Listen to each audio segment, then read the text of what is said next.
Un cordial saludo, profesor y compañeros. En esta oportunidad, mi compañero Juan Carlos Moreno y mi persona, Joana Bernal, les vamos a hablar acerca de la empresa Enron, que fue una de las compañías más grandes e innovadoras en el mundo, especializada en el área energética y con gran éxito en los años 90. Esta empresa se desplomó en el año 2001 al descubrirle sus actos de corrupción y fraude que ocultaron durante años, lo que ocasionó que los colaboradores perdieran sus empleos, los inversionistas perdieran sus ahorros y sus acciones se desplomaran sin medida y la empresa quebrara. Para esto respondemos una serie de preguntas. La primera, ¿cómo influyó la cultura corporativa de Enron en el comportamiento ético de sus empleados y directivos? La cultura corporativa de Enron jugó un papel muy importante ya que contribuyó a la degradación y pérdida de la ética y la moral dentro de la empresa. Enron fomentó una cultura de una competitividad extrema y peligrosa, en donde no importaba pasar por encima de los demás para obtener beneficios a costa de lo que fuera. De esta manera, los líderes y empleados realizaron actividades fraudulentas y engañaron a las personas para poder cumplir con sus expectativas y ganar dinero, ya que era lo único que les importaba. Todos estos comportamientos dieron lugar a los errores que los llevaron al colapso. Enron promovió una cultura de alto rendimiento en donde el dinero era lo único que importaba, por lo cual todos los miembros sintieron esa presión y adoptaron prácticas nada éticas para cumplir con sus expectativas, olvidándose de que aún al engañar a los demás no se podían engañar a sí mismos. Su estructura organizacional fue organizada para minimizar la regulación y que no se pudieran detectar las malas prácticas. Sus informes financieros no eran verídicos ni transparentes y ocultaron irregularidades durante años. Los empleados tenían miedo a ser despedidos y a no cumplir con las metas propuestas, por lo cual ellos evitaban hacer preguntas y se ocultaba todo lo malo que estaba sucediendo sin que nadie hiciera nada para cambiarlo. La cultura corporativa se centraba en los resultados extremos y la falta de ética. Contribuyó también a crear un entorno en donde las prácticas engañosas eran comunes y aceptadas. Esto demostró cómo una cultura empresarial puede influir profundamente en el comportamiento ético de sus miembros, ya sea para bien o para mal. Segunda pregunta, ¿cómo influyó el estilo de liderazgo del Jeffrey Skin en la cultura organizacional de Enron y qué aspectos de su liderazgo contribuyeron al fraude? Jeffrey Skilling tuvo un gran impacto en la cultura organizacional de la empresa y el desarrollo del fraude, ya que su pensamiento y liderazgo e ideas influyen en muchos aspectos. Uno de ellos fue su cultura agresiva, de alta competencia y obtención de resultados de forma inmediata. Pensaba que la rentabilidad era lo único que importaba e hizo que los empleados perdieran su honestidad e integridad y solo pensaran en ganar más dinero. De esta manera, los empleados competían entre sí y los resultados financieros estaban por encima de los valores de las personas. Asumió prácticas financieras muy arriesgadas, orientadas a la innovación y a la falta de transparencia, como las alteraciones en los balances para ocultar la verdadera situación financiera de la empresa. La presión por el desempeño llevó a que los empleados recurrieran al engaño para cumplir sus objetivos. La implementación de sistemas de compensación basados en el desempeño también influyeron en el engaño y la manipulación de datos, evitando la supervisión y la transparencia en su actuar. Skilling era un líder que inspiraba autoridad, influyente y sus decisiones eran difíciles de cuestionar y se debía cumplir aunque no fueran nada éticas. Skilling tenía un pensamiento despectivo hacia la ética y hacia la regulación, ya que los miraba como obstáculos para lograr sus objetivos y al no haber regulación, el uso de malas prácticas aumentó. Estableció también una cultura tóxica y dio ideas para engañar y fomentar la falta de ética, promocionando el secretismo dentro de la organización. Tercera pregunta. En el documental, ¿qué papel juegan las habilidades interpersonales en la capacidad de los empleados para identificar y abordar problemas éticos? Proporciona ejemplo donde esto se identifique. En este documental podemos notar la importancia que tienen las habilidades interpersonales y la capacidad para identificar y abordar problemas éticos, ya que si se hubieran tenido dichas capacidades, se hubiera actuado a tiempo y se hubieran evitado todas las malas prácticas realizadas que fueron creciendo como una bola de nieve y se hubieran evitado la caída de la empresa. Ejemplos. La comunicación asertiva. los empleados con habilidades interpersonales efectivas hubieran podido manifestar su preocupación e inquietudes por lo que estaba pasando, aunque en la empresa no había espacio para cuestionar las decisiones de los directivos. La presión por cumplir metas. Las habilidades interpersonales se vieron influenciadas por la idea de cumplir las metas a costa de lo que fuera, y los empleados tenían miedo de ser despedidos.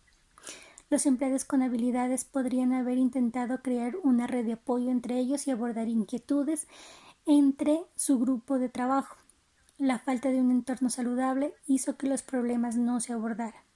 En fin, las habilidades interpersonales podrían haber contribuido a abordar los problemas éticos de Enron, pero la cultura de la empresa limitó poner en práctica estas habilidades. Cuarta pregunta. ¿Cómo podría haber cambiado el resultado si los empleados de Enron hubieran tenido un canal más efectivo para denunciar las irregularidades? Evalúe el papel de la ética y la cultura de denuncia y la prevención de fraudes. Si los empleados hubieran tenido un canal eficiente para denunciar las irregularidades, se habrían podido detectar los problemas de manera temprana y buscar soluciones antes de causar daños irreparables como los que sucedieron. Hubiera mejorado la cultura organizacional basándose en principios de integridad, de transparencia y de confianza. Se hubieran aumentado la productividad y la innovación de una buena manera, haciendo sentir a los empleados valorados y minimizando el impacto negativo de la moral de sus empleados. Reducción de los problemas legales, evitando sanciones legales por prácticas indebidas. Cordial saludo, licenciado y compañero. Nos correspondió pues el caso de estudio de la corporación Enron. Como todos sabemos, fue una de las compañías más grandes de Estados Unidos, que fue fundada en 1985 en Houston, Texas, al mismo tiempo que su descalabro financiero se convirtió en uno de los mayores escándalos de la historia de Estados Unidos, y ha servido como lección aprendida y estudio de caso para todos aquellos que estamos involucrados con el estudio y la aplicación de las ciencias administrativas y contables, y también, sobre todo, para reflexionar acerca de la ética profesional. El contexto y los orígenes, mi compañera ya les explicó. Pues como les dije, es un escándalo que se develó a través de una entrevista que hizo la periodista Bethany Marlean, que escribió un artículo en la revista Fortune que se titulaba "Is Enron Overpriced?", en el que cuestionaba el hecho de que como una compañía que ocupaba la posición número 141 en 5 años pasó a ser la séptima en importancia en Estados Unidos. Para el momento de la quiebra, Enron Corporation tenía unos activos estimados en $63 mil millones y supuestamente facturaba $100 mil millones al año. Las razones por las que se declaró en quiebra, yo creo que ya casi todos la hemos visto. De esto se han hecho películas, casos, lecciones aprendidas, contabilidad fraudulenta, manipulación de resultados, complicidad de la firma auditora Arthur Andersen, que fue condenada luego a desaparecer por estos manejos turbios, por estos malos procedimientos. En complemento a la pregunta de qué podría haber cambiado el resultado de este descalabro de Enron si los empleados hubieran tenido un canal más efectivo para denunciar irregularidades, obviamente, porque todos sabemos que denunciar irregularidades permite la detección temprana de muchos casos fraudulentos o procedimientos no éticos. Sobre todo debemos hacer énfasis en que se debe promover en todas las organizaciones una cultura de ética profesional, responsabilidad, transparencia, que ayude a establecer un entorno donde todas las prácticas correctas y bien hechas sean la norma, sean el deber ser, y todos los comportamientos que sean indebidos deben ser detectados y abordados a tiempo. Como lo hemos visto a lo largo de lo que llevamos de la materia, la ética y la integridad profesional son innegociables. Para ninguna organización pueden entrar a omitir este par de pilares fundamentales.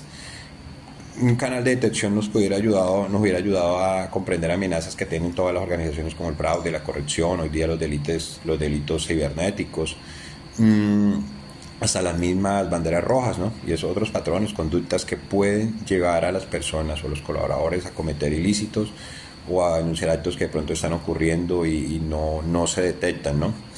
Entonces básicamente es esto. Yo creo que sí nos hubiera ayudado. La cultura de la transparencia debe ser promovida a través del ejemplo, de la ética, como ya lo dijimos. La confianza en la alta dirección también juega un papel muy importante.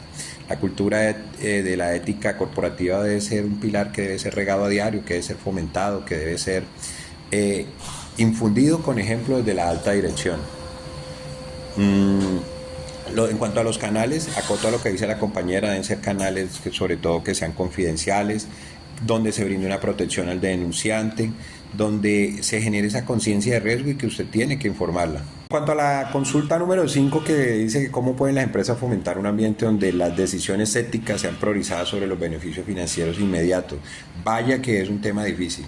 Lamentablemente en este entorno de las organizaciones modernas vemos que la discusión de las compañías sobre la finanza siempre van a derrumbar los principios éticos. Es duro decirlo, pero casi es el común denominador en la mayoría de las organizaciones.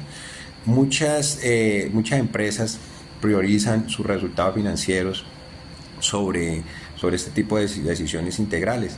Se necesitaría un revolcón o un enfoque corporativo integral, multidisciplinario, donde se entienda y se fomente una cultura que diga que la integridad, la responsabilidad y los comportamientos éticos deben primar sobre los rendimientos financieros en el menor tiempo posible, porque es la única forma de construir una reputación sólida y que se sostenga en la línea del tiempo. La cultura organizacional moderna debe entender que todos estos desafíos que se presentan, que están acompañados de esa inmediatez de resultados, son valederos, pero la ética siempre va a cobrar una relevancia importante en las compañías, porque es la única forma de que las decisiones sean justas, honestas y que estén todas orientadas en el mejoramiento de la empresa, pero sabiendo guardar estos principios de responsabilidad financiera, de responsabilidad social, de comportamiento y sobre todo el impacto y las responsabilidades que pueden tener actos que se cometan con el fin de obtener esos resultados. No es conveniente establecer un marco regulatorio, un marco de funcionamiento en una empresa donde se fijen los principios económicos o los resultados, como vimos desde el ámbito financiero, por encima del comportamiento o las pautas éticas de la compañía. Las organizaciones más exitosas siempre son aquellas que van a tener criterios éticos bien definidos.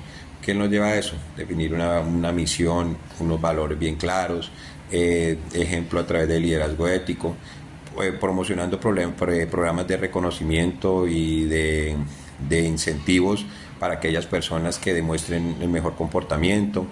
Desde la alta dirección se deben generar códigos de ética, procedimientos de reporte, políticas de cumplimiento. También se debe insistir en la formación y las competencias del talento humano, ¿no? Desarrollar sus habilidades, capacitar a las personas sobre los escenarios que se le pueden presentar en el común del desarrollar de sus labores. A evaluar qué impacto puede surtir esto para concientizar a la gente. Entonces eso también es muy importante. La evaluación de desempeño, hacer auditorías internas, y también juega un papel muy importante para que de pronto no vayamos a tener complicaciones en este apartado, que es motivar, incentivar, dijimos, a través de un óptimo bienestar, un programa de bienestar para los empleados, donde sean valorados, donde sean tratados todos de manera justa, donde haya una equidad en la compensación, que es algo que veíamos en Enron, donde no hay personas con salarios abismales y otros que simplemente van a ganar lo básico, porque es esto lo que evita que hayan comportamientos poco éticos. En la pregunta 6, que dice cómo influyen los incentivos financieros en el comportamiento de los directivos de Enron, volvemos a lo que estaba hablando ahorita. Estos incentivos económicos o la compensación juega un papel crucial, porque casi podemos decir que el colapso de la empresa se debió en parte a estos incentivos y a estas compensaciones mal financiadas o mal diseñadas, mejor. ¿Qué los llevó a ellos a eso? En medio de ese desespero, de obtención de resultados y de mostrar resultados ficticios, los llevaron a que manipularan los resultados, a que adoptaran prácticas poco éticas.